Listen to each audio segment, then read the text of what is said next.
श्रद्धाशील बंधु एवं श्रद्धाशील बाल। श्री उत्तराधयन सूत्र की चर्चा चल रही है। भगवान महावीर ने अपने जीवन के सबसे अंतिम समय में यह देशना फरमाई थी। इस देशना में प्रभु ने क्या संदेश दिया है, वह सब विभिन्न पात्रों के मुख से आपने सुना। आज जो देशना है वह है 9वें अध्याय से प्रारंभ होगी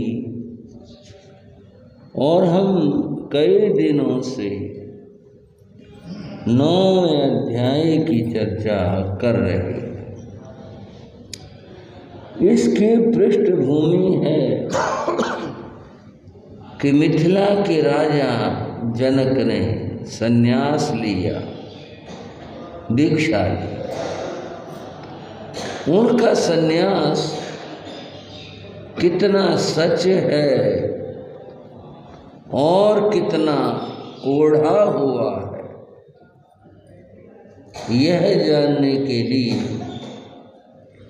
वे ब्राह्मण का वेश बनाकर वहाँ पर उपस्थित हुए वन में, और उन्होंने कुछ प्रश्न पूछे। उन प्रश्नों का समाधान बंधुओं कितना अद्भुत हुआ, कितना विलक्षण रहा इंद्र के प्रश्न, नमिराज के समाधान, अद्भुत संवाद। इन संवादों में आप 9 प्रश्नों को सुन चुके हैं। आज 10वें प्रश्न की चर्चा है। वह क्या है, कैसे है? अच्छे रग्मभ्युदय भोए चैसे पथिवा ऐसंते कामे पथेसी संकम पेण विहम्मसी। अद्भुत बात कही। इंद्र ने कहा, महाराज बड़ा आश्चर्य। क्या है भाई?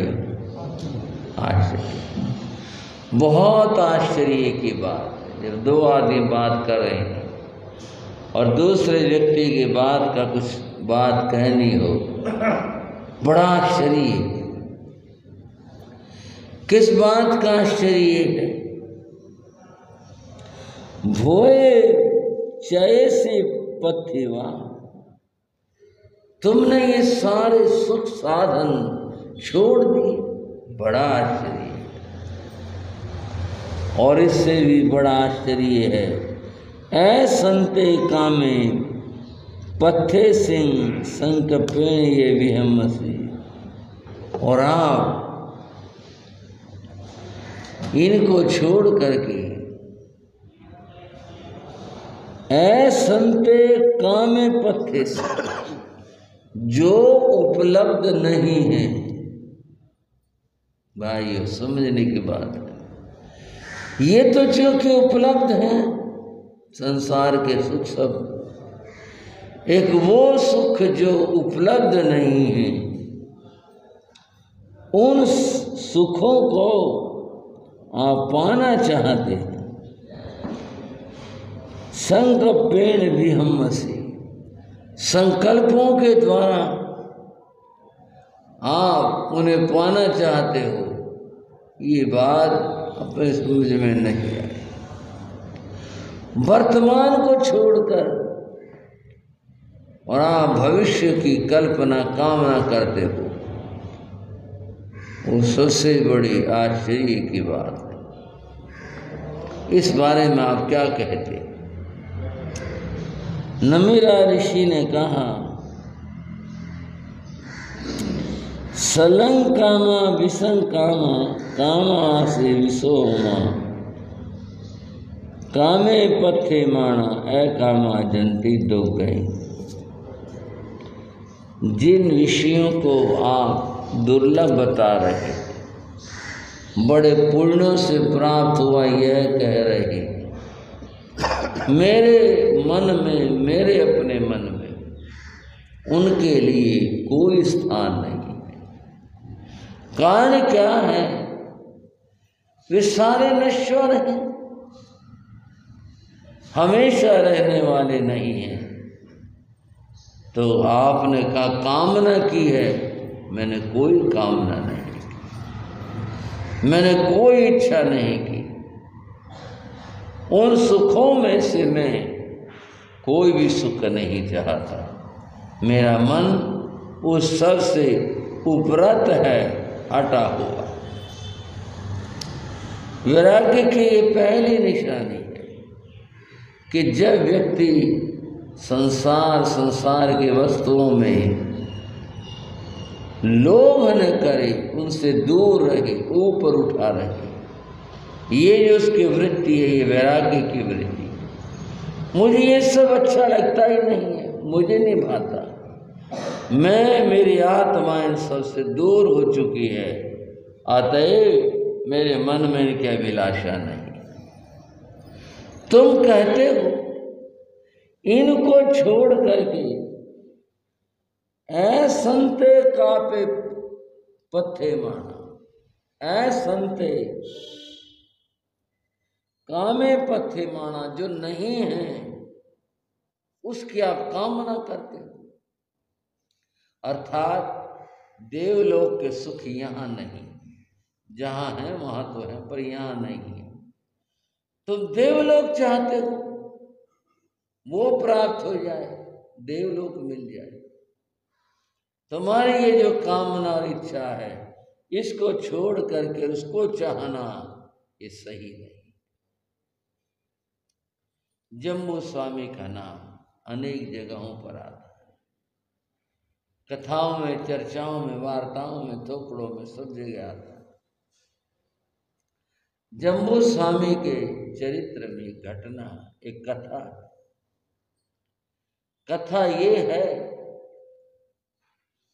उनकी पत्नियां उन्हें समझा रही थी। उनमें से एक ने कहा, स्वामिन, आप जो काम कर रहे हो वो ठीक नहीं।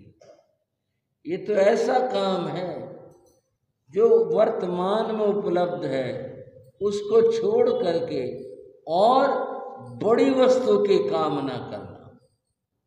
और तुम बड़ी वस्तु की कामना करोगे तो तुम्हारी इच्छाएं बढ़ गई, तुम्हारा संसार बढ़ गया, क्या लाभ हुआ? तुम्हारा संन्यास लेने का क्या फायदा? बंधुओं, नमीरा ऋषि ने कहा, मैं जो भी कुछ कर रहा हूं आत्म कल्याण के लिए कर रहा हूं, किसी सांसारिक उपलब्धि और वस्तु के लिए नहीं कर रहा। मेरी साधना परम के लिए है, मोक्ष के लिए। तुम कह रहे हो कि मैं इससे ज्यादा पाना चाहता हूं, मेरी इच्छा नहीं। यहां पर जम्बू चरित्र की एक कहानी स्मरणीय है, जो उनके पत्नी ने जम्बू को समझाने के लिए कहा था।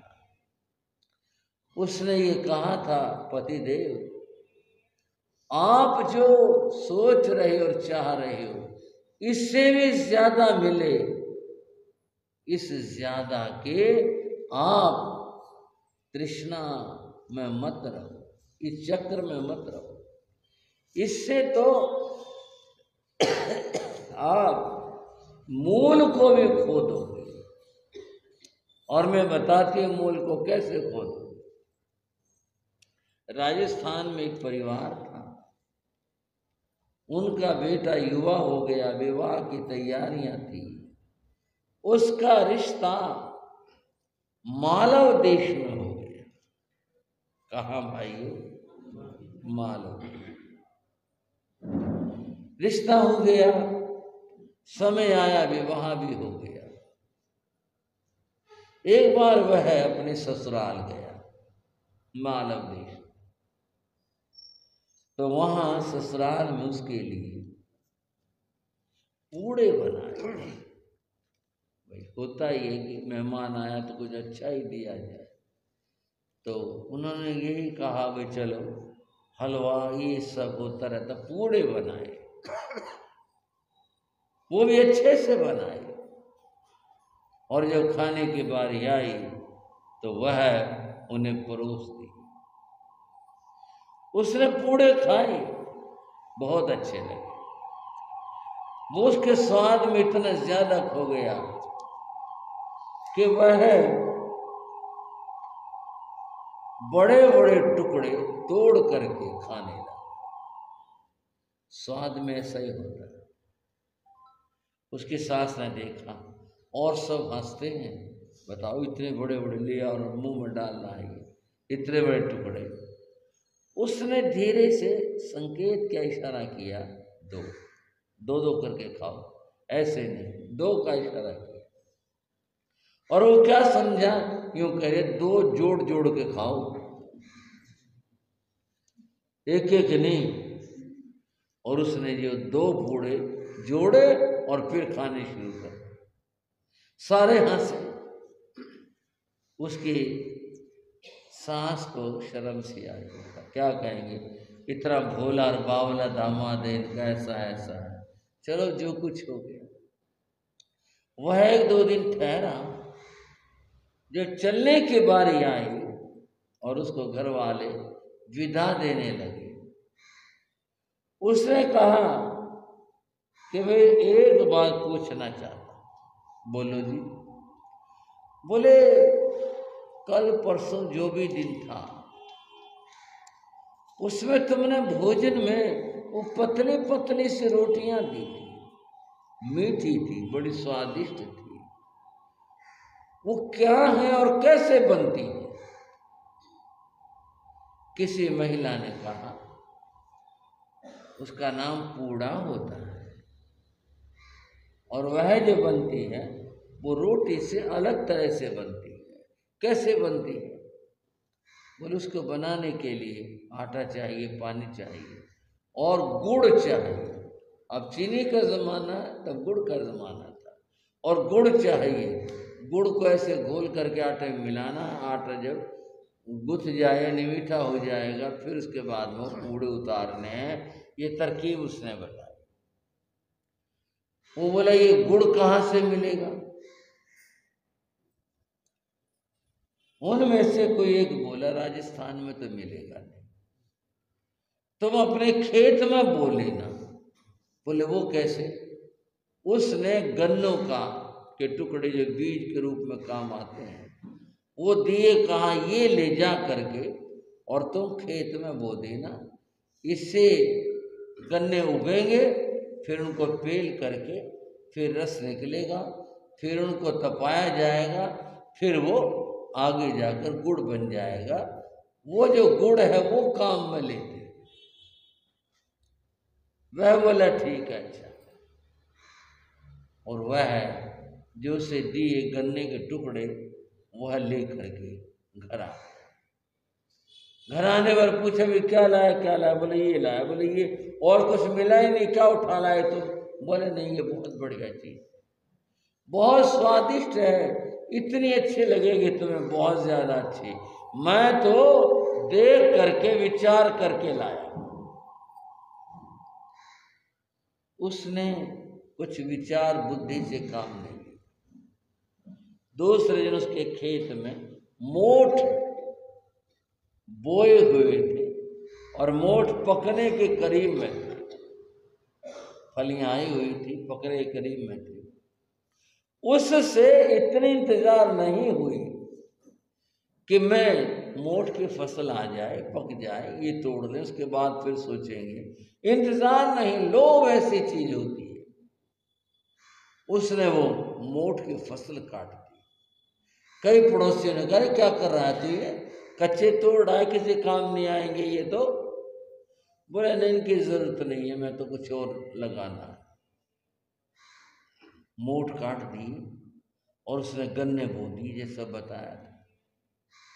बोने के बाद में पानी देना होता है।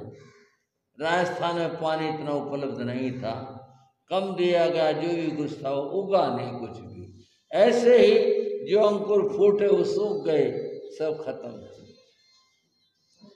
अब वो बड़ा परेशान हुआ, करे तो करे क्या। जो उसकी अपनी खेती थी वो तो उसने नष्ट कर दी, ये नई वाली हो नहीं रही, तो बड़ा दुखी था। तो किसी ने फिर कहा अरे भाई तुमने गलती की, सोच के काम करना चाहिए था। बिना सोचे करने का नतीजा ये हुआ, रस के पूड़े गए भाड़ में, रस के पूड़े गए भाड़ में, मिले नहीं मोठ खाने पर। बता, जो फसल थी, जो हम खाते थे, जिससे हमारा गुजारा था, वही नहीं मिले, और तू कहाँ खो गया, बेचारा भूखों मरा हुआ है। जम्मू कुमार को समझाते हुए उसकी एक पत्नी ने कहा था, आप ऐसा ही काम कर रहे हो, आप क्या चाहते हो, देवलोक मिलेंगे, स्वर्ग मिलेगा, और ये जो वर्तमान के सुख हैं इनको आप ठुकराने लग रहे हो, इनको ठुकरा करके आप और नया पाना चाहते हो। ये बात मन से हटा दो, जो वर्तमान में उपलब्ध है उसका उपभोग करो, उसका प्रयोग करो, सुख के साथ जी। कथाएं तो बहुत सारी हैं। जम्मू कुमार ने फिर उसको दूसरी कथाओं के द्वारा बताया कि वर्तमान को ठुकराया नहीं जाता, मैं ठुकरा नहीं रहा, मैं इस वर्तमान का अधिक से अधिक उपयोग कर रहा हूँ ताकि अपना जीवन सफल बना सकूं। ऐसा वहां पर कथा में आता है। यहां पर इंद्र महाराज ने कहा नमिराज को, अच्छेरक मभूदय भोय चैसी पथ्युआ। बड़ा भारी आश्चर्य है। क्या आश्चर्य है, आप वर्तमान के सुखों का त्याग करके ऐसंते कामे पथ्य सिंह, जो उपलब्ध ही नहीं है उनकी कामना करते हो। संकल्पेण विहमसि, आप तो इन संकल्पों में खो गए कि ये करूँगा, ये मिलेगा, ये मिलेगा। ये ख्याल छोड़ दो, वर्तमान को समझो, वर्तमान का उपभोग करो, राज्य सुख वैभव मिला है, इनका प्रयोग करो, आगे के बात को छोड़ो। बंधुओं, इसके समाधान में उन्होंने जो कहा वो बड़ा समझने का। नमिराज ऋषि ने कहा, सलंकामा विसंकामा कामा से विशोमा कामे पथे माणा ए कामा जंती दुख गए। आप जिन सुखों की बात कर रहे हो बंधु, बड़े समझने की बात है। आप जिन सुखों की बात कर रहे हो मैंने उन्हें समझ लिया। और क्या समझा, सलंकामा, वे तो शल्य कांटे के समान है। इन सुखों को उन्होंने कांटा बताया। सलंकामा शल्य है, ये सुख है। विसंकामा जहर है, ये सारे सुख है। सलंकामा विसंकामा कामा आसे विसोमा। क्या उपमा दे इनकी, ये तो विष के समान। तो क्या करना चाहिए, तो कहते हैं वे इस बात को, ऐ सुनते काम पत्थे माना, ए कामा जंती दो गई, जो इन कामनाओं को करता है, संसार की इच्छाओं को करता है, वह अतृप्त अवस्था में छोड़ करके नरक को जाता है। तो मेरी तो यहाँ के समझना भाई और बहनों, यहाँ के सुख और मुझे परलोक यानी देवलोक के सुख है, मुझे ये चाहिए ही नहीं। इनको तो मैं कांटा समझ के छोड़ रहा हूं। मेरा इनके प्रति कोई आकर्षण नहीं, इनको छोड़ रहा हूं मैं। अतः तुम्हारा ये कहना कि भी इनको भोग करो, वहां मैं ना वो चाहता ना मैं ये चाहता, मैं तो केवल आत्म कल्याण चाहता हूं। और जो इनके भ्रम में फंस गया, यहाँ के वहाँ के, वह आदमी भ्रमित हुआ और अपना जीवन और अपना समय खोकर चला। आपको बाइबल की कहानी बताता हूं इस तृष्णा की कि ये जो मिला ये कम है और ज्यादा चाहिए, और उसका परिणाम क्या होता है। पहाड़ पर एक गांव बसा, आपने कभी देखा या नहीं देखा? पहाड़ी गांव, समतल तो जमीन होती नहीं, कुछ घर यहाँ तो कुछ यहाँ इस ऊंचाई पर मिलेंगे, कुछ और इधर को, कुछ ऊपर को, इस तरह से बसे होते। हमारा काम पड़ा, हमने देखा पहाड़ी गांव जो है समतल जमीन होती नहीं, वहां तो ऐसे ऊंचे नीचे होते हैं, और उनकी खेती भी बड़ी विचित्र होती है। वहां समतल है ही नहीं जमीन, वहां तो खेती इतनी से जमीन निकल आई, इस पर खेती होगी, फिर इतनी जमीन निकल आई, इसके ऊपर फिर सीढ़ियां सी ऐसे खेती होती है।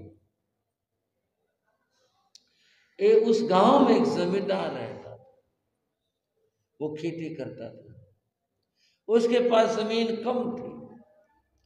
वो हमेशा ये शिकायत करता कि भी हमारा गुजारा अच्छे से नहीं होता, अगर हमारे पास ज्यादा जमीन होती ना तो गुजारा अच्छा चलता। एक दिन वो कुछ लोगों में बैठा यही बात कर रहा था। एक आदमी नीचे से समतल से कहीं किसी गांव से वहां काम से गया था, वो भी बैठा था वहां। वह आदमी बोला, भाई साहब फिर आप नीचे समतल में जमीन खरीद लो। बोला इतने पैसे कहां से लाऊं? बोले नहीं, बात सुनो, ये जो आपकी पहाड़ की जमीन है ना, ये महंगी है, यहां जमीनें महंगी है, आप इसको बेच दो। बेचने के बाद जितने आपको पैसे मिलेंगे ना, इससे 2 गुनी जमीन वहां आ जाएगी। आप समझ रहे हो ना? लोग ऐसा ही तो करते हैं, भाई इसको बेच दिया, इसके बदले वो ले लिया, तो इससे 2 गुनी जमीन आएगी। ये बात सुनकर वो चौंका, बोले 2 गुनी आ जाएगी, फिर तो काम चल जाए। बोले हाँ, ये तो मैं कह रहा हूं आपको। उसने सोच लिया पक्का, अब वो इस काम को करेगा, और मौका पाकर उसने अपने पहाड़ की जमीन बेच दी। और ये सचमुच में सही बात निकली। वो जमीन बेचने के बाद जो पैसे मिले, वह नीचे तलहटी में समतल में आया, वहां उसने पूछा जमीनों के रेट, सचमुच में बात थी, उतने पैसे में वहां 2 गुनी जमीन मिल रही थी। अगर वहां कल्पना करके कहते 1 बीघा थी, वहां 2 बीघा मिल रही थी। वो बड़ा खुश हुआ, बोले अब काम चलेगा, अब जो यहाँ ठीक होगा, 2 गुनी जमीन आ जाएगी। एक कोई खेत उसने पसंद किया, उसका मोल भाव होने लगा। कुछ और मित्र प्यारे भी बीच में थे। वो व्यक्ति, पहाड़ वाला व्यक्ति बोला, भाई थोड़े और नहीं बढ़ा सकते इसको, अगर ये 2 बीघे 2.5 बीघे नहीं करवा दो, तुम्हारे तो जमीन ने बहुत है। बोले भाई जमीन को ऐसी चीज जैसे बढ़ा देंगे, तो हिसाब है, पैसे और ले आओ। बोले और तो पैसे हैं नहीं, कुछ बढ़वा नहीं दो। ये तो नहीं हो सकता। उनमें भी एक आदमी था, वो आदमी बोला आपको कितने 2.5 बीघे चाहिए क्या जमीन? बोले होती तो अच्छा था। बोले आप 2.5 बीघे की बात करो, आप आगे चले जाओ 20, 30, 50 कोस वहां चले जाओ, वहां तो जमीनें पड़ी हैं, वहां आपको 2.5 बीघे क्या 3 बीघे क्या पता 4 बीघे मिल जाए, वहां जमीनें इतनी सस्ती हैं। उसने कहा सच में? बोले हाँ हाँ, वहां जमीनें और भी सस्ती हैं। उसने वो सौदा किया और वो वहां चला गया, उस गांव में जहां उसे बताया था वहां गया। वहां जाने के बाद उसने पूछा, ये बात सच निकली, वहां से 2 गुनी जमीन मिल रही थी उतने ही पैसों में। वो बड़ा खुश हुआ, बोले बहुत अच्छा हो गया। पर आदमी के अंदर एक चीज है ना जिसको लालच कहते हैं, वो सोचने लगा अरे घर से इतनी दूर आया भी और फिर भी ये 4 बीघे जमीन रही तो फिर क्या ज्यादा कमा पाऊंगा, और पूछ ले। उसने कहा भाई और जमीन कुछ मिल सकती है? बोले और आगे चले जाओ, वहां इससे भी सस्ती है। बंद वो आगे चलता ही चला गया और सचमुच में सब जगह जमीनें सस्ती मिली, सब जगह यही कहा। उसका लालच और बढ़ता गया, वो और आगे बढ़ता गया। आखिर एक जगह वो पहुंचा, एक गांव में। वहां उसने बात की, लोगों ने पूछा कौन है भाई? भाई जमीन खरीदने आया। बड़ी अच्छी बात भाई, हमारे यहाँ बहुत जमीन है। बोलो कितनी लेनी है क्या? बोले क्या रेट लगाओगे, कैसे करोगे? उसने पूछा। गांव के लोगों ने कहा ये बता तेरे पास पैसे कितने हैं? ये वैसे तो कोई सवाल है, मेरे पास कितने पैसे? आप अपने जमीन के पैसे लगाओ। पर वो भोला था या क्या था, उसने बता दिया। एक कल्पना कर लो कुछ भी। उसने कहा मेरे पास तो लाख रुपए हैं। गांव वाले बोले ऐसा करिए, लाख रुपए तो तू हमें दे दे। बोला क्यों? बोले बात तो सुनो, ये लाख रुपए हमें दे दे और हमारे गांव की इतनी जमीन है, तू यहां से गांव के बाहर एक खूंटी गाड़ ले और यहां से तू चलना शुरू कर। शाम तक जितना बड़ा घेरा चक्कर तू लगा करके यहां आ जाएगा, वो सारी जमीन तेरी हो जाएगी। भाइयों, प्रशांत विहार वालों, वो सारी जमीन तेरी हो जाएगी जितना बड़ा चक्कर लगा लेगा। उसने कहा सच में? बोले हाँ सच में, पर एक शर्त हमारी है भाई। बोले क्या शर्त है? बोले शाम दिन छिपे तक आपको इस खूंटी पर आना पड़ेगा। ये ना हो कि वे आप ना हो, अगर ना आए तो ना लाख रुपए मिलेंगे और ना जमीन मिलेगी। बोले नहीं मैं इतनी दूर क्यों जाऊंगा? बोले हम तो खुद ही कह रहे, आप बड़े समझदार आदमी हो, जितनी आपको जमीन चाहिए आप चक्कर लगाया हो और लगा करके आ जाना, समय के ऊपर आ जाना, तो उतनी जमीन आपकी हो जाएगी। उसने जी वो लाख रुपए उनको दे दिए, गांव वालों को। जमीनें पड़ी थी उनकी, और वह आदमी अगली सुबह में गांव वालों के सामने सबके बीच में उसने चलना शुरू किया। चलता रहा, थोड़ी देर तो चला। मन में क्या आया, चलने से तो थोड़ी जमीन मापी जाएगी, दौड़ ले। उसने तो ये दौड़ना शुरू कर दिया।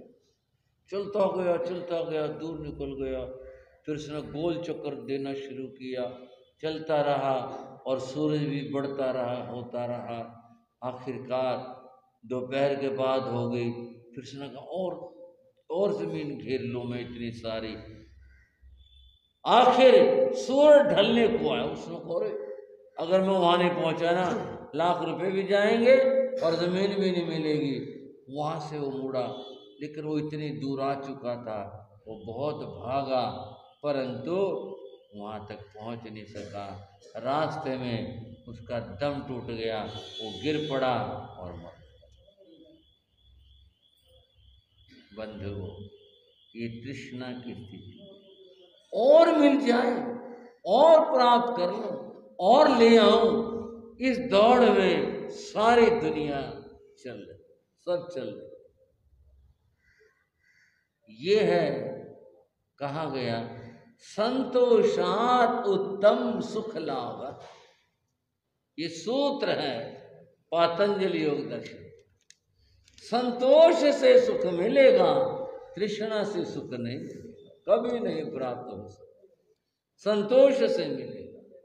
और जिसके जीवन में संतोष नहीं है, तृष्णा है, उसको सुख नहीं मिलता। उस आदमी ने कितने कोशिश कर डाली, वो सौर धरती में ही माफूल हूं, इतने कोशिश की, आखिर कुछ नहीं मिल पाया। इंद्र महाराज ने कहा, आप और की इच्छा कर रहे हो क्या, और ज्यादा चाह रहे हो क्या?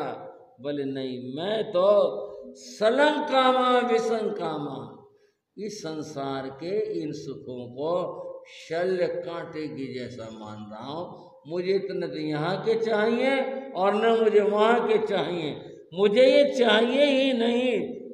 कामा आसी विसोमा, मैं तो इनको जहर मान रहा हूँ आत्मा के लिए, मुझे इनकी जरूरत नहीं है, मेरी कोई इच्छा आकांक्षा नहीं है, मैं तो इनको छोड़ करके आया हूँ और यही मेरी कामना भावना है, मैं ये संसार सुख नहीं चाहता। यह है परम संतोष की बात है। उन्होंने परम संतोष का भाव व्यक्त किया कि मुझे ये चाहिए नहीं, मुझे जरूरत ही नहीं है, अगर होती तो मैं वहीं ना रह लेता, मैं तो छोड़ कर आया हूँ, मुझे ये सब नहीं चाहिए। इंद्र महाराज देखते रह गए उनके संतोष को, उनके इस धैर्य को, उनकी बात को, आश्चर्यचकित रह गए। अब और पूछे तो पूछें क्या, जब उन्होंने संतोष की बात कह डाली। इसके जीवन में संतोष है, उसे न जमीन चाहिए, न धन चाहिए, न उसको विजय चाहिए, न उसको और कुछ चाहिए, वो तो परम अपने आप में संतुष्ट है। उनकी इस बात से अवुज्जीर्ण महान रूपम, अब इनको मैं सोचता हूं ना बातों में ले लूं और ये मेरी बातों में आ जाए, नहीं आ सकता। तब उन्होंने अवुज्जीर्ण, अपना जो वो रूप बनाया हुआ था, किसका? ब्राह्मण का। वो जो रूप बनाया था वह हटा दिया। उनके लिए क्या दे, सोचने भर के बाद वो रूप हटा दिया और उसके हटाने के बाद में व्यूण इंद्रतम, और अपने दिव्य रूप में आए, इंद्र के रूप में, जैसे वो देवलोक में होते हैं उस रूप में आए। और फिर वंदे अभिथुणंतो, बार बार उनकी वंदना कर, अभिथुणंतो, उनकी स्तुति गाने लगे। धन्यवाद, आपका संतोष धन्य है, आपको धन्य है। इमाहिं मऊराहिं बग्गोहिं, ऐसे स्तुति के शब्द बड़े विनय भक्ति के साथ, मधुरता के साथ उनकी स्तुतियां गाने लगे। धन्य हो आपको, आप ही सुखी हो, आप ही स्वामी हो, आपने ही सबको तथ्य पाया है, जो और नहीं पा सके हैं, आपको बार बार धन्य हो। जब इंद्र स्तुति करने लगे, इस बात का भी नमिराज के ऊपर कोई प्रभाव नहीं पड़ा, और ये देखो मेरी स्तुति कर रहा देवता इंद्र है, क्या कुछ नहीं हो, बड़े सहज में हैं, उनके ऊपर कुछ असर नहीं पड़ा। स्तुति करते हुए क्या कहा और किस तरह से यह हमारी चर्चा संपन्न होती है, आपने पिछले दिनों से काफ़ी कुछ इस चर्चा के बारे में सुना, और आज इसका अपना अंतिम प्रश्न सुना, और आगे क्या चर्चा रही, और फिर उत्तराधीन सूत्र में क्या चर्चाएं चली, आगे चर्चाएं करेंगे।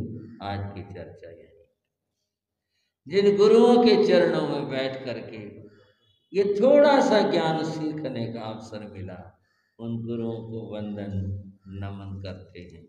और वे गुरुदेव थे परम पूज्य परम श्रद्धे संघ शास्ता शासन सूर्य गुरुदेव श्री रामकृष्ण जी महाराज। उनकी अपार महिमा, अपार कृपा, उसी से कुछ जाना और सीखा है। उनका जीवन किस तरह का था, अभी तक मैं आपको उनके गृहस्थ जीवन की बात बता रहा हूँ, आगे देखते हैं यह जो क्रम है ये कैसे आगे बढ़ा चला। बोलो सब मिलकर नर नार, राम कृष्ण गुरु जय जयकार।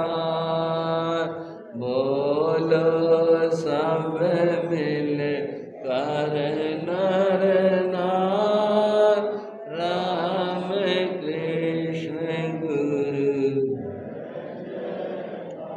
जय जयकार, जय जयकार। राम कृष्ण गुरु जय जयकार। बोलो सब मिल कर नर नार, राम कृष्ण गुरु योगीराज गुरु धर्मोद्योत, नेत्रों ने पहचानी जोत। योगीराज गुरु धर्मोद्योत, नेत्रों ने पहचानी छोड़ दिया नश्वर संसार, राम कृष्ण गुरु जय जयकार। छोड़ दिया नश्वर संसार, राम कृष्ण गुरु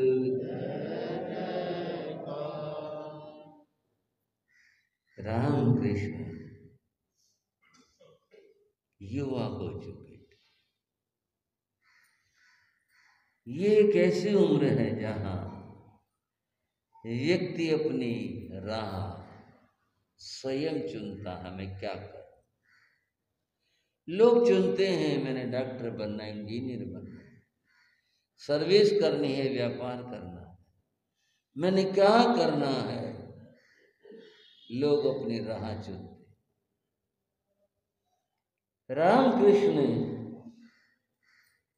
कुछ अपनी राह चुन नहीं पाए। ये नहीं कि वो योग्य नहीं थे, योग्य थे। सर्विस का भी निमंत्रण था। उनके पिता के पास एक बार एक रेलवे का उच्च अधिकारी अंग्रेज अपने दौरे के हिसाब से आया था। लाला दौलत राम से मित्रता थी, उनके पास ठहरा। बात चल पड़ी रामकृष्ण की। अंग्रेज ने कहा इस काम मेरे साथ भेज दो, इंग्लैंड भेज दो, और वहां जैसा ये चाहेगा सर्विस इसको मिल जाएगी, बहुत योग्य है, पढ़ा लिखा है, इसको भेज दो। एक अच्छा निमंत्रण था विदेश का। बेटे से कहा पिता ने तो विदेश चला जा। ये अंकल कह रहे हैं 2 साल ले जाने के लिए। बोले नहीं मैं विदेश नहीं जा। क्यों, क्या बात है, क्या दिक्कत है?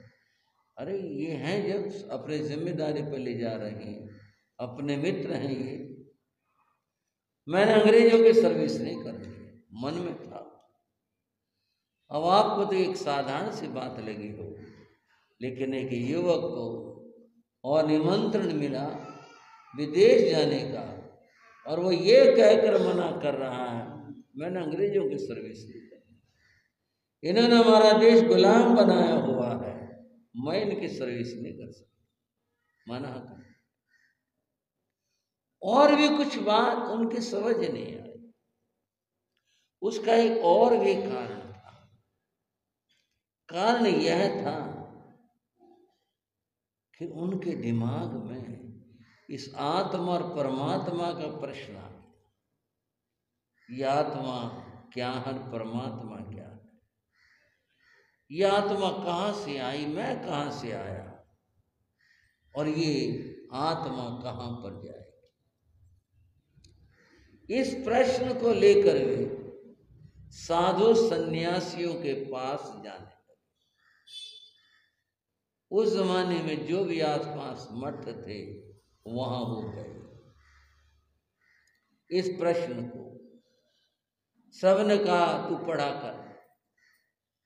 उन्होंने रामायण पढ़ी, गीता पढ़ी, उपनिषद पढ़े, घर में रहते, पढ़े लिखे थे, लगा भी यहां से कुछ समाधान मिलेगा। वो पढ़ा और ग्रंथ पढ़े, ज्ञान तो बढ़ा और आत्मा का समाधान नहीं। फिर भी वो जाते रहे। अब और मठ में भी गए, रोहतक के पास, वहां के बड़े महंत से मिले। महंत ने देखा युवक अच्छा है, पढ़ा लिखा है। महंत ने एक निमंत्रण दिया, तो बाबा बन जाओ, हमारे पास आए। और बताया उसने हमारी कितनी सारी जमीनें तेरे को हम प्रमुख बना देंगे, तू यहाँ आ जा, और फिर यहाँ जो है तो साधना करना। रामकृष्ण ने कहा हाँ, मैं जमीनों के लिए तो साधु नहीं बनता, पर मैं साधु बन जाऊंगा। मुझे आत्मा की बात बता, परमात्मा की बात समझा, फिर मैं बन जाऊंगा। संतुष्ट नहीं हो पाए, नहीं हुए, जाना छोड़ दिया। रोहतक में एक तीर्थ है गोकर्ण, बड़ा भारी तीर्थ गोकर्ण का। वहां भी महात्माओं के आश्रम है, उनकी भी बहुत सारी जमीनें हैं, जायदाद है। वहां गए, कुछ दिन कीर्तन आदि होते थे, उसमें भी भाग लिया। और भी वहां प्रश्न हुआ, वो बोले तो गीता पढ़ा कर। बोले मैं गीता पढ़ता हूं, मैंने कई बार पढ़ ली गीता, मैंने उपनिषद भी पढ़े। वहां भी एक निमंत्रण मिला कि तुम हमारे आश्रम में आ जाओ, हम तुम्हारे को प्रमुख बना देंगे। बोले मैं आ तो जाऊंगा, लेकिन तब जब मुझे आत्मा और परमात्मा का ज्ञान मिल जाए। वो बात नहीं बन पाई। पिता का एक और दबाव बना हुआ था, वो था विवाह के लिए। बार बार वो रामकृष्ण को कहते थे, तो घर गृहस्थी बसा, अपना काम कर। तू कहाँ फिरता है ना बाबाओं में, महात्माओं में, मंदिरों में, इन किताबों से क्या मिलेगा, अपना काम कर तू। पिताजी मेरा मन नहीं है, मेरा जब तक के समाधान नहीं हो मैं कुछ नहीं कर सकता। बंधु, एक बार एक अप्रत्याशित घटना घटी। घटना ये घटी, रामकृष्ण जैसा हर रोज सोते थे सोए थे, उस रात में उन्होंने एक स्वप्न देखा। और स्वप्न क्या देखा, सूरज निकलता हुआ देखा, और सूरज के साथ साथ एक जैन साधु का चेहरा देखा, और कुछ नहीं। वो सूरज के साथ साथ बराबर बराबर चल रहा था। ये स्वप्न देखा और आंख खुल गई। वो इस बात का कोई अंदाजा नहीं लगा सके, मतलब क्या हुआ। सूरज दिखाई दिया और एक महात्मा, जैन महात्मा, जानते थे इतना तो, चूंकि बाबरे में संत रहते ही थे, उनका घर भी बाबरा में था, तो आना जाना रोज ही मिलते थे कोई न कोई, परंतु परिचय नहीं था किसी से, ना परिचय किया, क्योंकि विचारधारा अलग अलग थी, इसलिए कभी गए नहीं जैन साधुओं। लेकिन उनके कई जैन युवक मित्र थे, और भी थे, जैनी भी मित्र थे। ऐसा तो कुछ होता नहीं है, तो सब आपस में एक ही होते हैं। एक दिन उन मित्रों ने रामकृष्ण से कहा, चलो आज खाना होटल पर खाएंगे। मेरा तो मन नहीं है, रोटी अभी खाने वहाँ भी क्या करेंगे वहाँ जाकर। अरे नहीं चल, रामकृष्ण ने कहा नहीं, मेरा मन नहीं। बोले चल भी, तो जबरदस्ती ले गए। रामकृष्ण ने कहा मेरा मन नहीं कर रहा खाने। एक मित्र बोले तेरे भीतर क्या समस्या है? बोले समस्या बड़ी भारी है मेरी ये समझ में नहीं आ रहा कि मैं आया कहाँ से हूँ और कहाँ से जाऊंगा, ये मेरी समझ में नहीं आ रहा। एक जैन साथी ने कहा ये तो ऐसी ऐसी बात है ना, हमारे गुरु से पूछ ले, वो तुझे बता देंगे। वहां पूछ लूंगा, ठीक है। बाबरा मोहल्ला में पुरानी स्थानक थी, जो अब नई बन चुकी है। पुरानी स्थानक 150-200 वर्षों के बीच की पुरानी स्थानक। वहाँ पूज्य गुरु महाराज योगीराज जी की गुरु जो वृद्ध थे वहाँ रहते थे, कई संत, उनके सेवा में योगीराज जी रहते। बोले मेरे को ले चलना। अपने जैन साथियों के साथ वे पहली बार जैन स्थानक में जब गए, संयोग सबसे आगे योगीराज गुरुदेव, संत पीछे कमरों में जहां तहां आराम विश्राम कर रहे, स्वाध्याय जो कुछ कर रहे होंगे, मिले उनको योगीराज जी। रामकृष्ण देखते रहे, इस साधु का चेहरा सपने में देखे साधु से मिलता है, इसका जो चेहरा है उससे मिलता, और एक उलझन खड़ी हो गई। इसका मतलब ये साधु मेरे सपनों में आया? पूछा कुछ नहीं, मन की ये उलझने थी, और एक उलझन खड़ी हो गई,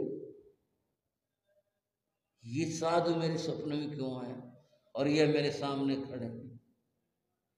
नमन किया, बैठ गए। कुछ बात ठीक से प्रस्तुत नहीं होती। साथी बोले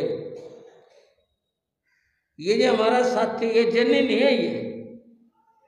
गुरु महाराज बोले मैंने कब पूछा भाई जैनी ये बिना जैनी? संतों के लिए हमारे लिए तो सारे बराबर होते हैं, ये क्या बात? ने बता रहे हैं ये जैनी नहीं है। बोले भाई तुमसे गाए जा रहे हो, मैं तो ये पूछ नहीं रहा तुम्हारे से। उन्होंने नाम पूछा, क्या नाम है? बोले जी मेरा नाम रामकृष्ण। बैठ गए। कभी यहाँ आए? बोले ना जी मैं नहीं कभी आया, आज पहली बार इन साथियों ने कहा मैं तो पहली बार आया। कोई बात तो ये बहुत सारी, तो तुम पूछ सकते हो बात। उन्होंने यहीं से बात शुरू की। बोले जी ये मैं क्या है? मैं जो कहते मैं कर रहा हूँ, मैं खा रहा हूँ, मैं जा रहा हूँ, ये मैं क्या चीज है ये मैं जानना चाहता हूँ, और एक परमात्मा क्या है ये जानना चाहता हूँ। बंधुओं, आज गुरु और शिष्य का एक संयोग घटा, और ये संयोग किस तरह से क्या कही संयोग की बात को, ये मैं क्या है ये जानना चाहता हूं, ये प्रश्न था। गुरु महाराज योगीराज जी बोले तुम ये खाली शब्दों में जानना चाहते हो, ये उस मैं को अनुभव करना चाहते हो? बोले जी अनुभव करना चाहता हूं। ये जो किताबों में तो बहुत लिखा है इसके बारे में। बोले भाई फिर बात करना व्यर्थ है, इस बारे में बात करना व्यर्थ है। तो मेरे पास प्रतिदिन 1 घंटे के लिए आया कर, और 1 महीना आना, तेरा समाधान हो जाए तो आगे आना, नहीं तो आने की कोई जरूरत नहीं, तो ठीक आए ना आए, पर 1 महीने तक निरंतर आना। बोला जी आ जाऊंगा। बोले मेरा समाधान हो जाएगा। देखो भाई, हम अपनी बात कहेंगे, समाधान होना ना होना ये तो क्या कहूँ मैं, पर 1 महीना तुम इस बात का प्रयोग देख सकते हो, मैं आऊंगा। और उस दिन के बाद जैन साथी आया ना आया कुछ नहीं, अकेले रामकृष्ण गुरु जी के पास जाते, योगीराज जी के पास। उन्होंने ज्ञान देना पढ़ाना बहुत कम, कुछ नहीं। उनको बताया कि तो बैठकर ध्यान कर, उस मैं को जानने के लिए बातों से नहीं, शब्दों से नहीं, अनुभव कर। उन्होंने क्या बात करी, क्या सिखाया, क्या पढ़ाया, क्या बताया, ये नहीं कुछ पता। महीना पूरा हुआ, रामकृष्ण बोला अब मैं इन चरणों को छोड़कर कहीं नहीं जाऊंगा। बोलो गुरुदेव योगीराज श्री राम जी लाल जी महाराज के।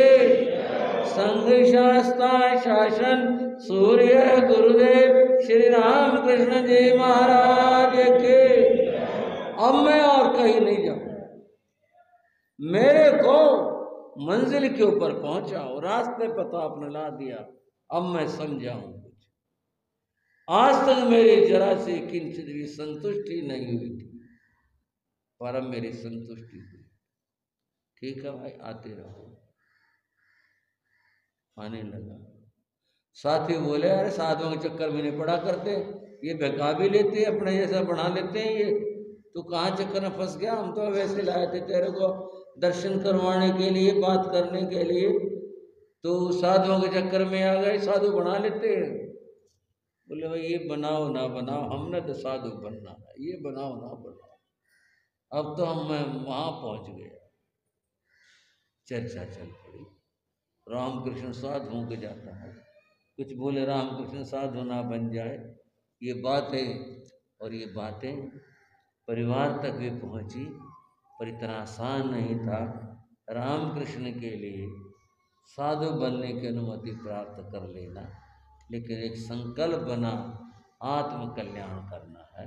ऐसी कथा है रामकृष्ण की, किस तरह कहाँ से गुजरते हुए और कहाँ इस किनारे पर आकर नाव लगी है। अब इसके बाद उनके जीवन में क्या क्रांति हुई ये आगे बताऊंगा, और फिर उनके जीवन और साधना के बाद आज की चर्चा यहीं तक। आपको ज्ञाति है कि आज यहाँ जैन स्थान के अंदर एक कैंप, स्वास्थ्य कैंप, उसका आयोजन है और आप लोगों के द्वारा है। इसके अंदर हमारी डॉक्टर बहन, वो मोनिका बहन, उनके देखरेख में है, वो स्वयं यहाँ उपस्थित होंगी। बहुत बड़ी डॉक्टर हैं, तो जो भी कुछ किसी का अपेक्षा आवश्यकता हो लाभ उठा सकते हैं, और बाकी व्यवस्थाओं में आप सारे सहयोग देने का ज़रूर ध्यान रखेंगे, ताकि जो भी कोई मरीज और ज़रूरतमंद आए उसको व्यवस्था के साथ में दिखाया जा सके। और कैंप चूँकि अभी कुछ देर में शुरू होने जा रहा है, तो मैं अपनी चर्चा पूरी कर रहा हूँ थोड़ी सूचनाओं के बाद। ओम भगवते श्री अभिनंदननाथाय नमः। ओम भगवते श्री अभिनंदननाथाय नमः। ओम भगवते श्री अभिनंदननाथाय नमः। ओम भगवते श्री अभिनंदननाथाय नमः। ओम भगवते श्री अभिनंदननाथाय। भगवान अभिनंदन जी का स्मरण करेंगे, आज उनका जाप करेंगे, माला जपेंगे, इस तरह अपने कर्मों के निर्जरा करेंगे।